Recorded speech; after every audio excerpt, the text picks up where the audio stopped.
نحمده ونصلي على رسوله الكريم اما بعد بسم الله الرحمن الرحيم عن عبد الله بن عمرو رضي الله تعالى عنهما قال قال رسول الله صلى الله تعالى عليه وآله وسلم أربع إذا كن فيك فلا عليك ما فاتك من الدنيا حفظ أمانة وصدق حديث وحسن خليقة وعفت فی طعمت او کما قال علیہ الصلوۃ والسلام۔ عزیزان گرامی، سابقہ نشستوں میں آپ احباب کے سامنے اس روایت کے مطابق 3 چیزیں آپ کے سامنے عرض کر چکا ہوں۔ پہلی چیز جو اللہ کے نبی علیہ الصلوۃ والسلام نے ارشاد فرمائی 4 چیزوں میں سے کہ اگر 4 چیزیں تمہارے پاس ہوں، اس کے علاوہ دنیا کی ہر چیز اگر تم سے چلی جائے تو تمہارے اوپر کوئی کسی قسم کا حرج نہیں ہوگا۔ ان 4 چیزوں میں سے پہلی چیز آپ نے ارشاد فرمایا حفظ و امانہ، اس کے حوالے سے آپ کے سامنے گزارشات کر چکا۔ دوسری چیز آپ نے ارشاد فرمایا کہ وصدق و حدیث کے بات کی میں سچائی ہونا، یہ بھی آپ کے سامنے عرض کر چکا۔ تیسری چیز آپ علیہ الصلوۃ والسلام نے ارشاد فرمایا کہ وہ حسن و خلیقہ، عمدہ اخلاق کا اپنانا، یہ بھی آپ احباب کے سامنے عرض کر چکا ہوں۔ آج کی نشست میں جو آخری چیز اس حدیث مبارکہ میں ہے، آپ نے ارشاد فرمائی کہ وعفت فی طعمہ، کہ رزق حلال کا کھانا، جو نبی کریم علیہ الصلوۃ والسلام نے اس روایت میں جو 4 چیزیں بیان فرمائی تھی، آخری چیز یہ ہے کہ آپ نے ارشاد فرمایا کہ رزق حلال کھانا۔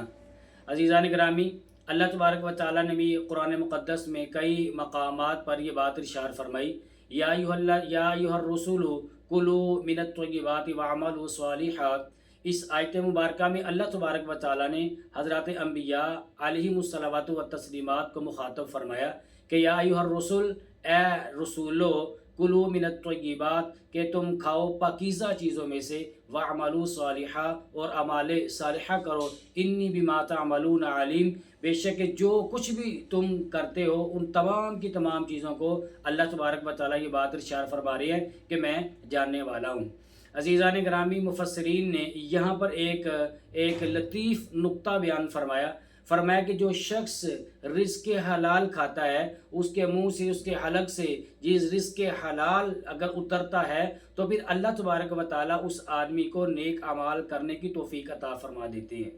عزیزان گرامی، آج ہمیں جو اعمال صالحہ کی توفیق نہیں ملتی، اگر چاہے نہ چاہے اعمال صالحہ کی طرف چل بھی پڑے، لیکن اس کا جو نور ہوتا ہے، اس کی جو حلاوت اور اس میں ملنے والا جو لطف ہوتا ہے، وہ آج ہمیں محسوس نہیں ہو رہا، اور ایمان کی حلاوت جو محسوس ہونی چاہیے وہ آج اہل ایمان میں سے بہت کم لوگوں کو ایمان کی حلاوت نصیب ہو رہی ہے۔ عزیزان گرامی، اس کی وجہ کیا ہے؟ اس کی وجہ یہ ہے کہ ہم خاص طور پر ہم لوگ جو ہے وہ اپنے رزق کی طرف غور کریں، کیا ہم جس رزق کو حاصل کر رہے ہیں وہ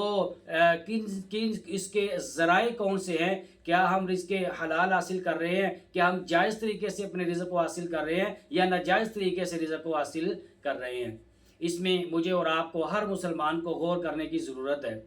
عزیزان گرامی، اللہ تبارک و تعالیٰ نے قرآن مقدس میں ایک اور جگہ پر یہ بات ارشاد فرمائی، تمام کے تمام انسانوں کو مخاطب فرمایا، یا ایھا الناس کلوا مما فی الارض حلالا طیبا، اے سارے کے سارے لوگوں، اللہ تبارک و تعالیٰ نے زمین کے اندر جو تمہارے لیے پاکیزہ رزق زمین میں سے نکالا ہے اس میں سے کھاؤ۔ اور دوسری چیز فرمایا کہ وَلَا تَتَّبِعُوا خُطُوَاتِ الشَّيْطَانِ، اور شیطان جو اس کے نقش قدم کے اوپر ہرگز نہ چلو۔ آگے فرمایا کہ اِنَّهُ لَكُمْ عَدُوٌّ مُّبِينٌ، کہ بے شک شیطان یہ تمہارا کھلا دشمن ہے۔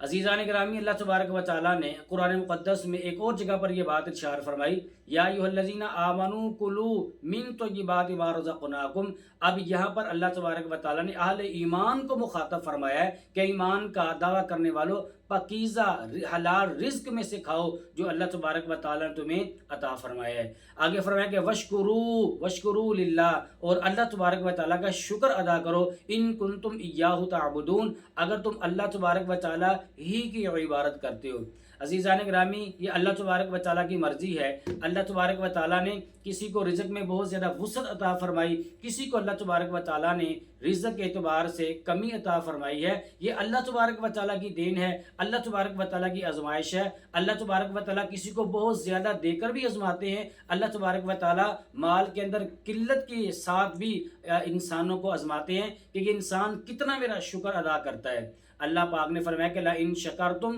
لَأَزِيدَنَّكُمْ، اگر تم میرا شکریہ ادا کرو گے میں تمہیں بہت زیادہ عطا فرماؤں گا۔ وَلَئِن كَفَرْتُمْ، فرمایا کہ اور اگر تم لوگ میری ناشکری کرو گے إِنَّ عَذَابِي لَشَدِيد، بے شک اللہ پاک فرماتے ہیں کہ میرا عذاب جو ہے وہ البتہ بڑا ہی سخت ہے۔ عزیزان گرامی، نبی پاک صلی اللہ تعالی علیہ وآلہ وسلم نے رزق حلال کے بارے میں بڑی ترغیب ارشاد فرمائی۔ اللہ تبارک و تعالی نے بھی حکم ارشاد فرمایا، اللہ کے نبی علیہ الصلوۃ والسلام نے بھی حکم ارشاد فرمایا۔ حضور علیہ الصلوۃ والسلام نے ارشاد فرمایا کہ جو شخص 3 عمل کرے گا، جو شخص 3 اعمال کرے گا، ان 3 اعمال کے اوپر اللہ تبارک و تعالیٰ اس آدمی کو جنت عطا فرمائیں گے۔ ان 3 اعمال میں سے آپ نے ارشاد فرمایا کہ من اکل طیبا، جو شخص رزق حلال کھائے، من اکل طیبا، جو شخص رزق حلال کھائے گا، اور نمبر 2 فرمایا کہ وعمل فی سنت، اور جو شخص میری سنتوں کے اوپر عمل کرے گا، تیسرا فرمایا کہ وآمن الناس بوائقہ، اور جو شخص کسی مسلمان کو، کسی آدمی کو بھی تکلیف نہیں پہنچائے گا، آپ نے ارشاد فرمایا کہ داخل الجنہ، وہ شخص جو ہے وہ جنت کے اندر داخل ہو جائے گا۔ تو دیکھیں 3 اعمال پر اللہ تبارک و تعالیٰ نے جنت کی بشارت عطا فرمائی، اور ان 3 اعمال میں سے پہلے نمبر پر آپ نے یہ بات ارشاد فرمائی ہے کہ من اکل طیبا، جو شخص رزق حلال کھائے گا، اللہ تبارک و تعالیٰ اس آدمی کے لیے جنت کے دروازوں کو کھول دیں گے۔ یقیناً میں بھی چاہتا ہوں، آپ احباب بھی چاہتے ہیں، ہر شخص یہ چاہتا ہے کہ ہم جنت کے اندر چلے جائیں۔ اگر جنت کے اندر جانا چاہتے ہیں، رزق حلال کمائیں، رزق حلال کھائیں، رزق حلال کی برکت سے اللہ تبارک و تعالیٰ نیک اعمال کرنے کی توفیق بھی عطا فرما دیتے ہیں۔ عزیزان گرامی، نبی پاک صلی اللہ تعالی علیہ وآلہ وسلم نے ارشاد فرمایا، سیدنا ابو برزہ اسلمی رضی اللہ تعالیٰ عنہ فرماتے ہیں کہ قیامت کے دن اللہ تبارک و تعالیٰ کے سامنے ابن آدم کے قدم اس وقت تک نہیں سرک سکیں گے، اس وقت تک اپنی جگہ سے ہرگز نہیں ہل سکیں گے جب تک وہ 5 چیزوں کے بارے میں اس صحیح جواب نہیں دے لیتا۔ آپ علیہ الصلوۃ والسلام نے ارشاد فرمایا، پہلی چیز آپ نے اللہ پاک یہ ارشاد فرمائیں گے، یہ پوچھیں گے، فرمایا کہ عمرہ فیما افناہ، پہلا سوال یہ کیا جائے گا کہ اللہ تبارک و تعالیٰ فرمائیں گے تمہیں عمر جو عطا فرمائی تھی، تو نے اپنی عمر کو کن کاموں کے اندر گزارا، اچھے کاموں کے اندر عمر کو گزارا یا برے کاموں میں عمر کو گزارا۔ اور دوسرا سوال یہ ہوگا کہ وعن علمہ فیما فعل، کہ فرمایا کہ جو علم تمہیں عطا کیا گیا تھا، بتاؤ تم نے اپنے اس علم کے اوپر کتنا عمل کیا۔ اور تیسری چیز کے بارے میں پوچھا جائے گا وعن مالہ من این اکتسبہ، تیسری اور چوتھی چیز کے بارے میں وفیما انفقہ، یہ بھی بات پوچھی جائے گی کہ مجھے بتاؤ کہ تم لوگوں نے رزق کہاں سے کمایا، آیا جائز طریقے سے کمایا یا ناجائز طریقے سے کمایا؟ ہاں کما تو لیا تھا، اب یہ بتاؤ کہ جائز راستے کے اوپر خرچ کیا تھا یا ناجائز راستے کے اوپر میرے دیے ہوئے رزق کو خرچ کیا تھا۔ عزیزان گرامی، اس کے بارے میں بھی اللہ تبارک و تعالیٰ نے سوال کرنا ہے۔ اور 5ویں اور آخری چیز حضور علیہ الصلوۃ والسلام نے ارشاد فرمائی کہ وعن جسمہ فیما ابلاہ،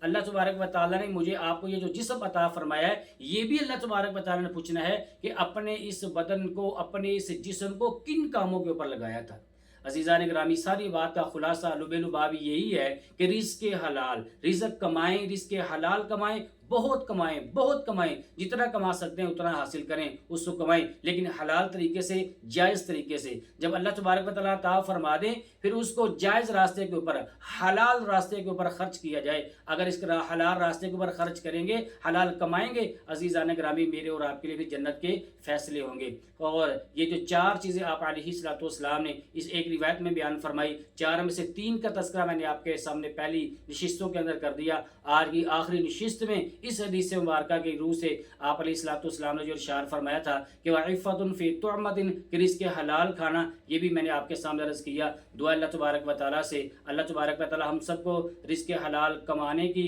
اور پھر حلال جگہوں پر خرچ کرنے کی توفیق عطا فرمائے۔ آمین۔ وآخر دعوانا الحمدللہ رب العالمین۔